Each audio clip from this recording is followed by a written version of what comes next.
Friends, ಇವತ್ತು ಕ್ವಿಕ್ಕಾಗಿ egg biryani ಹೇಗೆ ಮಾಡ್ಕೊಳ್ಳೋದು ಅಂತ ನೋಡೋಣ ಬನ್ನಿ. ಫಸ್ಟು ನಾನು ಮೊಟ್ಟೆನ ಬೇಯಕ್ಕೆ ಇಟ್ಕೊತಾ ಇದ್ದೀನಿ.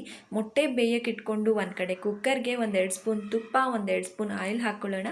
ಆಮೇಲೆ ನಾವು ಪಲಾವ್ಗೆ ಏನೇನು ಐಟಮ್ಸ್ ಹಾಕೋತೀವಿ ನಿಮಗೆ ಗೊತ್ತಲ್ಲ, ಚಕ್ಕೆ ಲವಂಗ, ಪಲಾವ್ ಎಲೆ ಏನೇನು ಬೇಕು ಎಲ್ಲ ಹಾಕ್ಕೊಳ್ಳಿ. 1-2 ಉದ್ದುದ್ದ ಕಟ್ ಮಾಡ್ಕೊಂಡಿರೋ ಆನಿಯನ್ನು ಮತ್ತು ಟೊಮ್ಯಾಟೊ, ಹಸಿರು ಮೆಣಸಿನ್ಕಾಯಿ, ಶುಂಠಿ ಬೆಳ್ಳುಳ್ಳಿ ಪೇಸ್ಟು, ಅರ್ಶಿನದ ಪುಡಿ, ಗರಂ ಮಸಾಲ, ಚಿಲ್ಲಿ ಪೌಡರು, ಸ್ವಲ್ಪ ರುಚಿಗೆ ತಕ್ಕಷ್ಟು ಉಪ್ಪು, ಎಷ್ಟು ಬೇಕಷ್ಟು ಹಾಕ್ಕೊಂಡು ಚೆನ್ನಾಗಿ ಫ್ರೈ ಮಾಡ್ಕೊಳ್ಳಿ. ಅದೆಲ್ಲ ಚೆನ್ನಾಗಿ ಫ್ರೈ ಆದಾಗ ಕಸೂರಿ ಮೇಥಿ ಕೂಡ ಹಾಕ್ಕೊಳ್ಳಿ. ಸ್ವಲ್ಪ ಹಾಕ್ಕೊಳ್ಳಿ, ಜಾಸ್ತಿ ಹಾಕ್ಕೊಂಡ್ರೆ ಕಹಿ ಬರುತ್ತೆ. ನಾವು ಅಕ್ಕಿ ಎಷ್ಟು ಹಾಕೋತೀವೋ ಅದನ್ನು ನೋಡಿಕೊಂಡು ನೀರು ಕೂಡ ಹಾಕ್ಕೊಂಡು ಅದನ್ನು ಕುದಿಯೋಕೆ ಇಟ್ಬಿಡಿ. ನಾನು ಮೊಟ್ಟೆ ಬೇಯಿಸ್ಕೊಂಡಿದ್ನಲ್ಲ, ಅದು ಸಿಪ್ಪೆ ತೆಗೆದು ಸ್ವಲ್ಪ ಖಾರದ ಪುಡಿ ಎಲ್ಲ ಹಾಕ್ಕೊಂಡು ಫ್ರೈ ಮಾಡ್ಕೊತಾ ಇದ್ದೀನಿ. ಈ ಥರ ಹಾಕ್ಕೊಂಡ್ರೆ ತುಂಬ ಚೆನ್ನಾಗಿರುತ್ತೆ.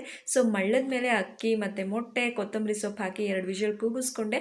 ನೋಡಿ, ಇವಾಗ ಟೇಸ್ಟಿಯಾಗಿ ಸಿಂಪಲ್ಲಾಗಿ ಎಗ್ ಬಿರಿಯಾನಿ ರೆಡಿ ಆಯಿತು. ಕಡಿಮೆ ಸಮಯದಲ್ಲಿ ಈ ಥರ ಮಾಡ್ಕೊಳ್ಳಿ. ಇಷ್ಟ ಆದರೆ ಲೈಕ್ ಆ್ಯಂಡ್ ಕಮೆಂಟ್ ಮಾಡಿ, ಸಬ್ಸ್ಕ್ರೈಬ್ ಮಾಡ್ಕೊಳ್ಳಿ.